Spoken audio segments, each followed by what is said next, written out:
Buenas tardes, pues, mis queridos estudiantes, dando continuación como al tema del Sistema General de Riesgos Laborales, vamos a hablar un poco de la enfermedad laboral.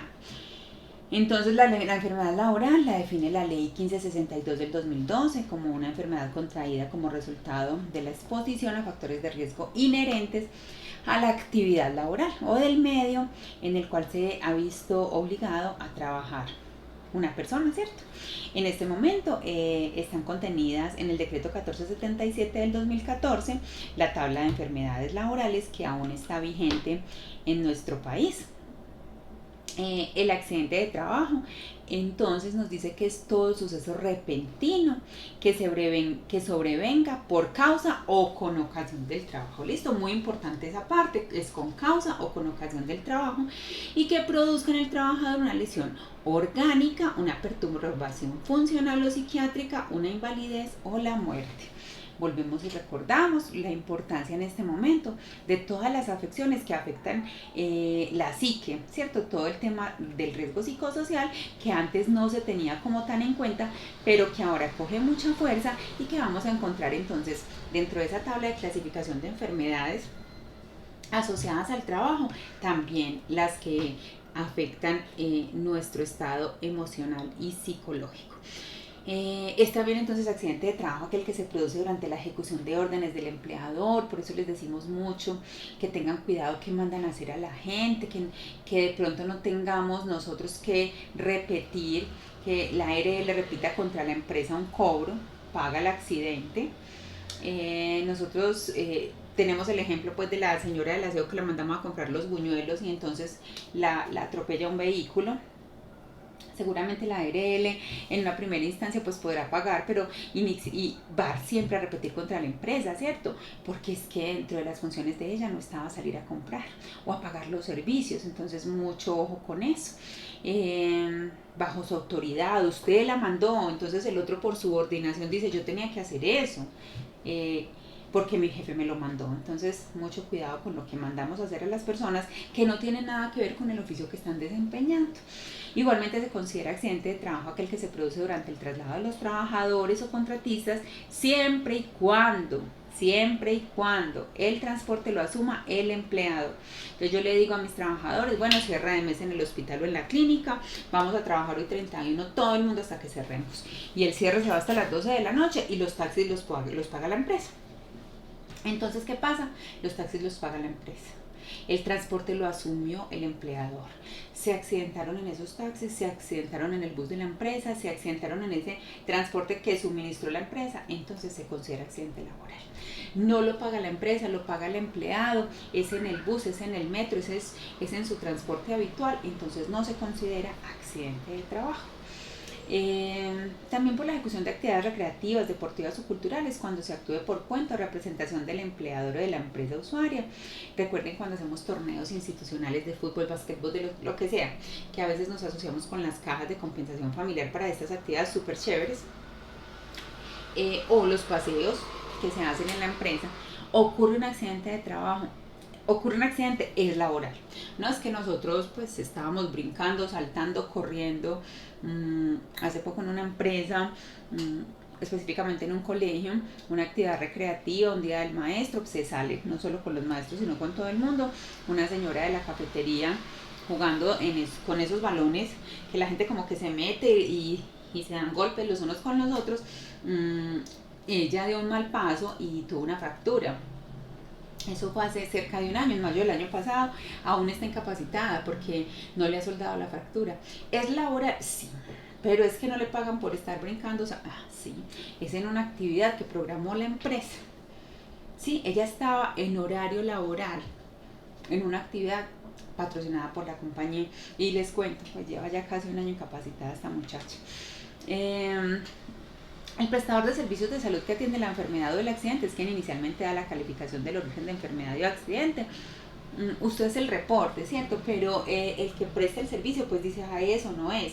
Pero finalmente la EPS, la administradora de fondos de pensiones o la ARL entraría a calificar y notificar a las partes interesadas, como le digo, trabajador, empleador y entidades de seguridad social, entidades de aseguramiento. Finalmente, para repetir, si repetir es como, a ver, ¿a quién le cobro? Cuando no hay lugar, pues a que lo asuma la ARL si lo asumió, la EPS si lo asumió, porque se determina el origen real de la enfermedad laboral o el accidente. Determinar si es accidente o enfermedad laboral lo determinarán las empresas, las EPS, ¿cierto? Las aseguradoras. Las administradoras de fondos de pensiones y las administradoras de riesgos laborales y las juntas regionales de calificación de invalidez en primera instancia y la Junta Nacional de Calificación de Invalidez en segunda y última instancia en caso de que haya reclamación, o sea, ya cuando como que la cosa no está muy clara y podemos decir que tenemos que escalar la información a otro nivel.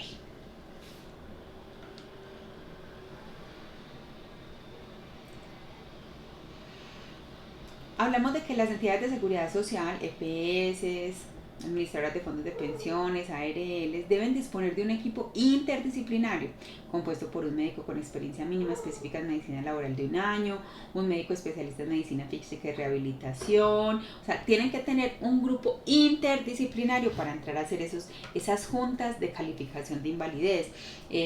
No puede ser cualquiera, ¿cierto? Obviamente con especialización en medicina laboral, en medicina del trabajo o salud ocupacional o de seguridad y salud en el trabajo. Recuerden que en algún momento hablamos de la semántica, que aún se mantiene en términos de antes de la 1562 que salió en el 2012, pero nosotros tenemos todavía legislación vigente desde 1993 con la ley 100 y subsiguientes, entonces todavía pues vamos a encontrar algunos términos como similares. Pero entonces las juntas de calificación de invalidez, lo importante es que ustedes sepan que son equipos interdisciplinarios con muchísima formación. La lectura y análisis de la historia clínica del trabajador, los reportes, las valoraciones, los exámenes médicos periódicos, todo eso que pueda servir de prueba para certificar una determinada relación causal. Entonces vean que ahorita les decía que era con causa o con ocasión. Entonces la relación causal de la muchacha de la cafetería que se accidentó, es que la relación causal es que estaba en un evento de la empresa, con un transporte que suministró la empresa, en un lugar que estaba pagando la empresa, ¿cierto? Pero ya entonces ustedes empiezan a mirar, tiene hepatitis, VIH, pero sufrió un accidente de trabajo, ¿hay algún reporte? O de la nada hoy la auxiliar de enfermería se me presenta y me dice, es que salí VIH positivo y eso tuvo que haber sido acá. Entonces ese tuvo que haber sido acá, tuvo que haberse presentado algún incidente o algún accidente, algún reporte, ¿cierto? De que pasó algo. ¿Lo hubo o no lo hubo? Es que de pronto yo me corté o me chusé y yo nunca lo reporté. Bueno, entonces hay que hacer una serie de investigaciones. Cuando eso es muy transparente, pues muy fácil, ¿cierto? Entonces yo estaba... no sé, yo toda la vida he sido docente, entonces ya tengo un problema de la voz y puedo demostrar que llevo 20 años ejerciendo la docencia y que es por eso, ¿cierto? Pero cuando no es tan claro, por eso es que ya hay que hacer un montón de cosas para poder emitir carga de prueba, ¿cierto? Hay que tener en cuenta todas las actividades que mandamos a hacer al trabajador, lo que hablamos de la subordinación, el uso de determinadas herramientas o aparatos, equipos o elementos, contratos de trabajo, todo eso que puede dar cuenta de dónde viene una enfermedad laboral. Bueno, el accidente de trabajo, listo, más fácil, pum. Pero la enfermedad laboral es que yo llevo muchos años ejerciendo, yo llevo muchos años tomando rayos X y en este momento resultó con algún cáncer asociado a la radiación. Entonces es demostrar, ¿cierto? Si hubo elementos o no de protección personal, los contratos de trabajo, en qué empresas estuve, mientras estuve en esas empresas con qué ARL estaban, porque es que miren, que ya entonces entrarían a involucrarse, si es por una enfermedad laboral, para repartir la carga, ya entran varias empresas, entonces la cosa no sería como tan fácil, ¿cierto? Testimonios, listo, lo que hablábamos ahorita de la carga de la prueba. Para hacer la relación, ¿cierto? Causa-efecto del tema de la patología, lesión o condición. El análisis del informe de investigación del accidente versus todos los elementos de la definición de accidente de trabajo que rigen en el país. lo que decíamos es todo suceso repentino que sobrevenga por causa o con ocasión del trabajo y que produzca en el trabajador una lesión orgánica o una perturbación funcional, una invalidez o la muerte, y que es también accidente de trabajo el que se produce durante la ejecución de órdenes del trabajador. Les vuelvo a retomar el tema de la definición, porque es importante que lo tengan muy claro ustedes, que lo tengan muy claro los empleadores o las empresas que ustedes asesoran. Listo. Vimos que las competencias para calificar son de la Junta, que tienen pues como toda la competencia, y que es muy importante esas juntas de calificación de invalidez, y que es muy importante hacer los procesos de investigación de accidentes de trabajo y de enfermedades laborales para el tema de la carga de la prueba. Listo.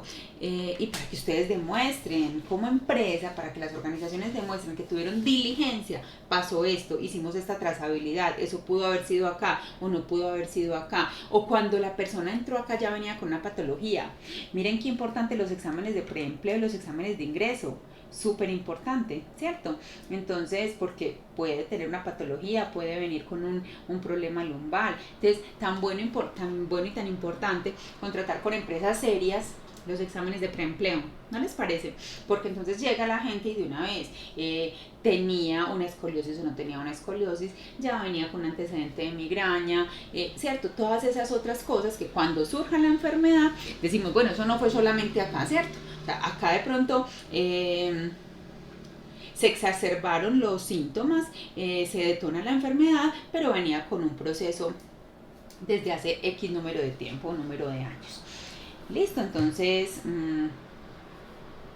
si a ustedes les toca determinar el tema de la causalidad, que es muy propio de las personas encargadas de seguridad y salud en el trabajo en las empresas, entonces la presencia de un factor de riesgo causal ocupacional, en el sitio de trabajo, si es un profe cuando se usaba la tiza, ya la tiza pues se usa poco, el tema del ruido exagerado, zonas de mucho polvo, la presencia de una enfermedad diagnosticada médicamente relacionada causalmente con ese factor de riesgo, vengo con un jefe súper estresante, con una, pero tengo como demostrar pues que no es solamente que es que me pida hacer mi trabajo, pues porque mi trabajo es estresante, pues qué se va a hacer, sino que es la manera, son las maneras. Entonces me dice que me quede, no me paga las horas extras y tengo como demostrarlo. Mire, yo marco tarjeta, o hay cámaras, o tengo testigos.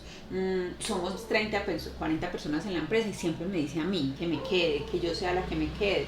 No hay ninguna, no estoy hablando de acoso sexual, pero es esa presión siempre conmigo. Él sabe que yo tengo hijos y de todas maneras siempre me dice, Natalia, quédate tú, tenemos que sacar los indicadores, sacar cualquier cosa del cierre del mes, y me termino yendo supremamente tarde. Al otro día me vuelve a tocar madrugar, yo ya de verdad no soporto esta situación, me estoy enfermando, tengo la consulta con el psiquiatra, estoy yendo donde el psicólogo, ya me remitieron a psiquiatra, ya me mandaron medicamentos, a empezar como a mostrar todas las evidencias y a determinar esos factores de riesgo, ¿cierto?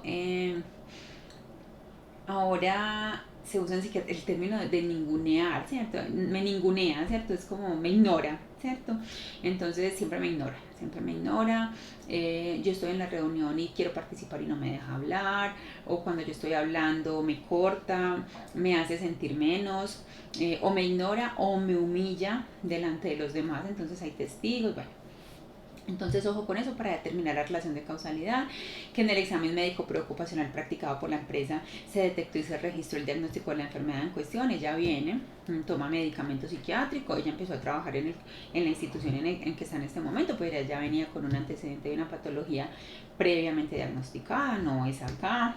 La demostración mediante mediciones ambientales o evaluaciones de indicadores biológicos específicos que la exposición fue insuficiente para causar la enfermedad. Entonces, cuando hablamos de esos pacientes de rayos X, se ponía la protección de plomo que se necesita cuando usted está en la toma de rayos X, y ellos tienen unos medidores o unos indicadores de radiación, y hay un control, porque eso se tiene que mandar al laboratorio, de esos controles son específicos, de que nunca tuvo la exposición, o sí tenemos los controles y hay una evidencia y una medición de que estaba expuesto a esa radiación y que esa radiación le estaba llegando, y estos aparaticos, no recuerdo el nombre en este momento, muestran que esa persona sí estaba siendo expuesta. Le tocaba trabajar en riego, en el cultivo de flores, y en este momento tiene una enfermedad gravísima de la piel asociada precisamente a esa exposición a esos químicos. Listo, entonces miren todo y cuéntenme en sus comentarios qué otras enfermedades pueden aparecer o han aparecido en sus experiencias, cómo determinaron esa relación de causalidad, cómo es posible que ante eventos como difusos, poco claros, podemos determinar esas relaciones de causalidad con algunas herramientas que ustedes hayan utilizado. Listo, importantísimo. Entonces, todo accidente de enfermedad de trabajo es potencialmente prevenible. Acuérdense ustedes, son anticipadores, cazadores de riesgos. Todo accidente de enfermedad de trabajo es potencialmente prevenible, dado que los riesgos profesionales pueden ser identificados en todos los casos. Distinto esos accidentes que no son asociados al trabajo, pero que se hacen durante jornadas laborales, como el caso que les conté, ¿cierto? Entonces, pero los demás son prevenibles, ¿cierto? Entonces, miremos de qué manera podemos anticiparlos. Y atenderlos oportunamente para eliminarlos o minimizarlos al máximo. Ocurre, ¿qué hago yo para que el efecto sea menor? Listo, para que las consecuencias sean menores, para que la gente no muera. Que es gravísimo, ¿cierto? Cuando los accidentes terminan en la pérdida de la vida, porque es la vida del trabajador, pero también es la vida de su familia, de sus hijos si los tiene, es lo que pudo haber sido y no fue. ¿Listo? Entonces, trabajémosle mucho a esa anticipación. Trabajemos la resolución 1401 de 2007, la investigación de accidentes y accidentes de trabajo. Reconozcamos que es un incidente de trabajo, que ahorita veíamos pues como los términos y los términos y las definiciones. Las causas básicas, causas reales que se manifiestan detrás de los síntomas o razones por las cuales ocurren los actos y condiciones subestándar o inseguros, es lo mismo. Son los factores que una vez identificados permiten un control administrativo significativo. Las causas básicas ayudan a explicar por qué se cometen actos subestándar, actos inseguros. ¿Recuerdan una imagen que vimos, un señor pintando sobre unas canecas? ¿Cierto? Entonces las causas es por qué ese señor se subió ahí, ¿cierto? No, es que no habían escaleras. Es que aquí nos ponen a trabajar con las uñas. Es que, bueno. No, es que ese señor es así. La escalera estaba ahí abajo, ¿cierto? Ahí estaba la escalera, estaban los elementos de protección personal, estaba el casco, teníamos todo las eslingas, las amarras, todas las cosas para que se subiera la escalera con todas las medidas de protección personal. Entonces ahí es sobre la persona, ¿cierto? Cuando no hace caso, cuando no se pone el elemento de protección personal. Hombre, y la primera vez que lo veía montado ahí, no, ese señor siempre es así. ¿Y dónde están los procesos disciplinarios de ese señor? También hablábamos en algún momento, recuerdan, de que hay que ligar todas estas cosas a nuestros reglamentos de trabajo, ¿cierto? Porque entonces también hay que mostrar que fuimos diligentes. No es que es un trabajador que nunca hace caso. Es un trabajador que nunca hace caso y usted sabía que nunca hacía caso. Entonces no solamente es el trabajador, también es culpa suya. ¿Listo? Hay unas causas inmediatas que son las circunstancias que se presentan justamente antes del contacto, por lo general son observables o se hacen sentir, son los actos inseguros, ¿cierto? Que es lo que estábamos viendo, y las condiciones inseguras. Un accidente grave, aquel que trae como consecuencia amputación de cualquier segmento corporal, fractura de huesos largos, fémur, tibia, peroné, húmero, radio y cúbito. La señora que les conté de oficios varios que lleva ya casi un año incapacitada, es un accidente grave. No tiene nada que ver con su labor en la cocina. El accidente no ocurrió en la cocina, ella es cocinera, pero sucede por fuera.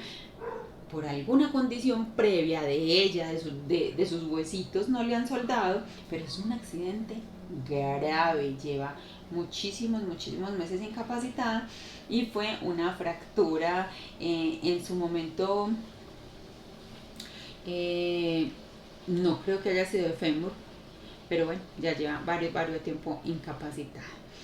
Todo trauma craneoencefálico se considera como accidente grave, las quemaduras de segundo y tercer grado, lesiones severas de mano,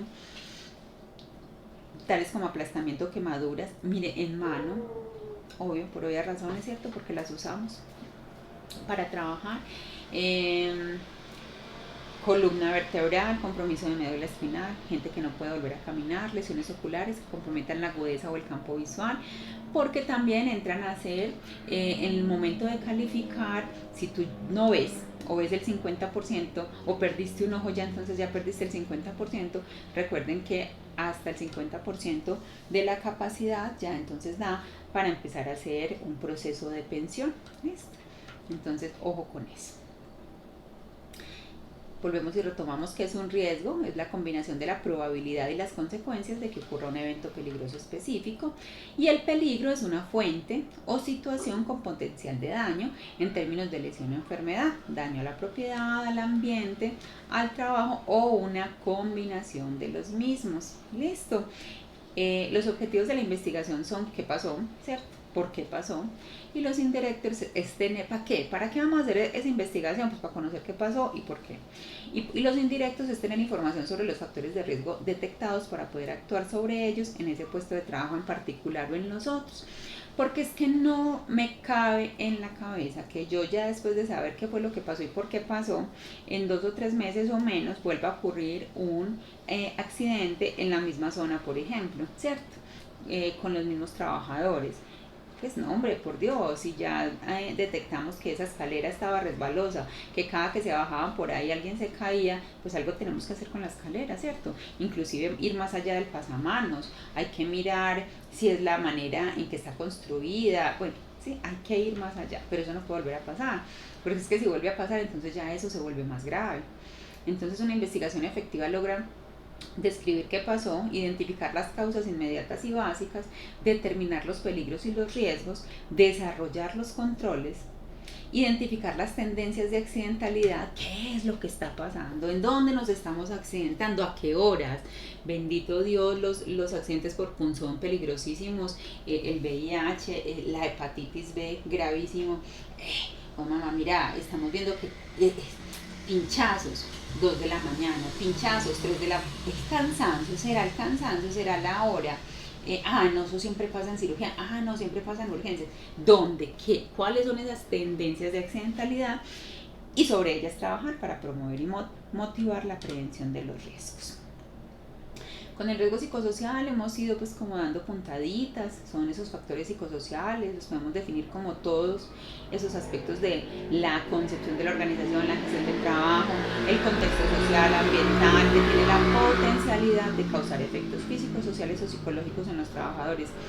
El riesgo psicosocial es demasiado amplio. ¿Qué podemos investigar? Cualquier suceso que tenga la capacidad potencial de producir lesiones.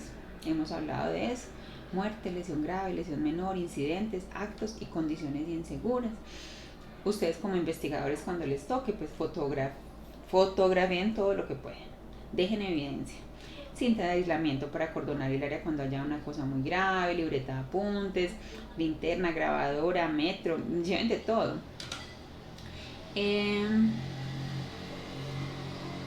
Las interacciones entre el trabajo, su medio ambiente, la satisfacción en el trabajo y las condiciones de la organización por una parte, y las capacidades del trabajador, sus necesidades, su cultura y su situación personal fuera del trabajo, todo lo cual a través de percepciones y experiencias pueden influir en la salud y rendimiento y la satisfacción en el trabajo. Todas esas interacciones constituyen esos factores de riesgo psicosocial. Yo los invito a que inclusive nos metamos en la parte de la definición de los perfiles de los trabajadores. Nosotros conocemos las empresas. Cuando tenemos muy claros los perfiles y hacemos unas evaluaciones de selección, un proceso de selección de personal adecuado, también podemos evitar esos factores de riesgo psicosocial. pues empezamos a decir, este tipo de personas encaja perfecto en la organización, este tipo de personas no encaja perfecto en la organización. Las organizaciones tienen vida, ¿cierto? Y se crean unas culturas. Si nosotros definimos bien quién sí, quién no, y por qué sí, por qué no, también vamos a acoger a aquellos que se adapten mejor y sean más felices, y no vamos a tener en la organización aquellos que no se adapten tanto como a esas características, a esa vida organizacional. Porque es que no todos tenemos que caber en todas partes, ¿cierto? Somos distintos. Yo puedo tolerar más ciertas situaciones o adaptarme más a ciertas situaciones. Hay instituciones más laxas y yo puedo ser más rígida, o yo quiero una institución más rígida. Cada uno, ¿cierto? Podrá saber dónde se acomoda mejor. Pero es la empresa con sus perfiles la que debe definir quién debe entrar a la organización como primer factor protector.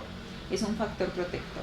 Ya estando ahí las personas, existen otras miles de factores protectores, ¿cierto? Es el diálogo, es la concertación, es el tipo de liderazgo que se ejerce dentro de la organización, es cómo más allá de esos liderazgos podemos humanizar y sensibilizarnos frente al otro, pues, y ser más empáticos. Acá tenemos marco legal frente a toda la parte de riesgo psicosocial, lo pueden como consultar. La resolución 2646 del 2008. Es importante, le estamos dando mucha relevancia a esa intervención de esos factores de riesgo psicosocial. La ley 1010 del 2006 sigue vigente, definir, prevenir, corregir y sancionar las formas de agresión, maltrato, vejámenes, trato desconsiderado y ofensivo. No tenemos que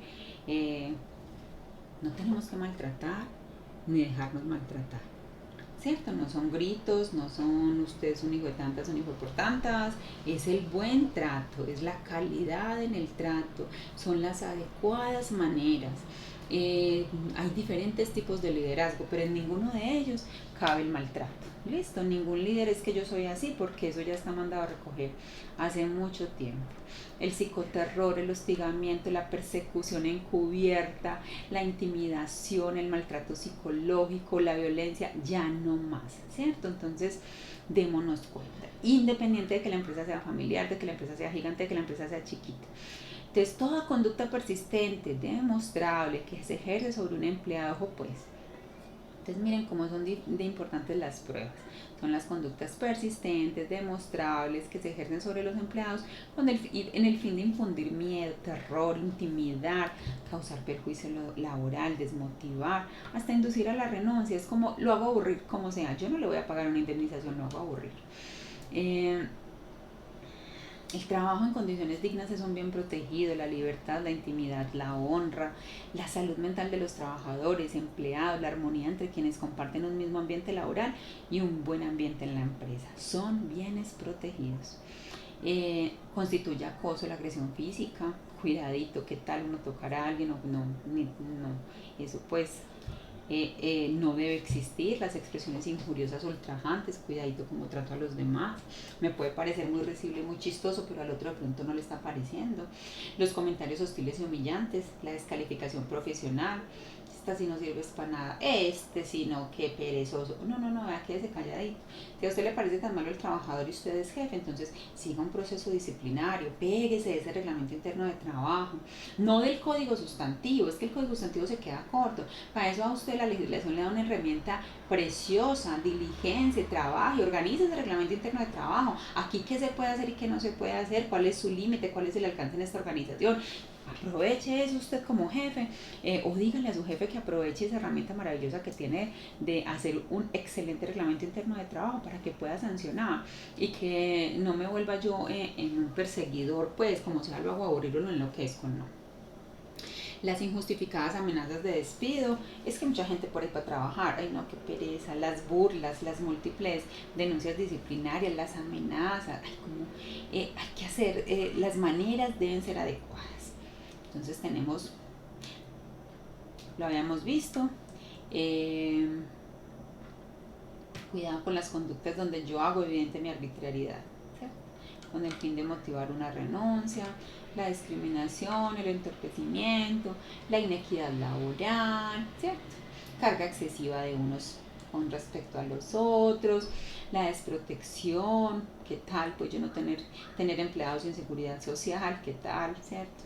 Qué tal yo poner a ser trabajador, ustedes ya saben que trabajo en alturas es 1,50, cambiar un bombillo es un trabajo en alturas, ojo con los elementos de protección personal, eso es desprotección laboral, si no entrego los elementos de protección personal. Entonces, acá termina esta parte y la invitación es a ser lo más sensatos y empáticos posibles en esta tarea maravillosa, maravillosa, de ayudar a nuestros trabajadores. Nosotros también somos trabajadores, entonces es un gana-gana para la compañía y para nosotros. Un abrazo y de nuevo pedirles que dejen los comentarios, que me cuenten en qué podemos ampliar la información, cómo podemos fortalecer este proceso. Saludos. Feliz noche.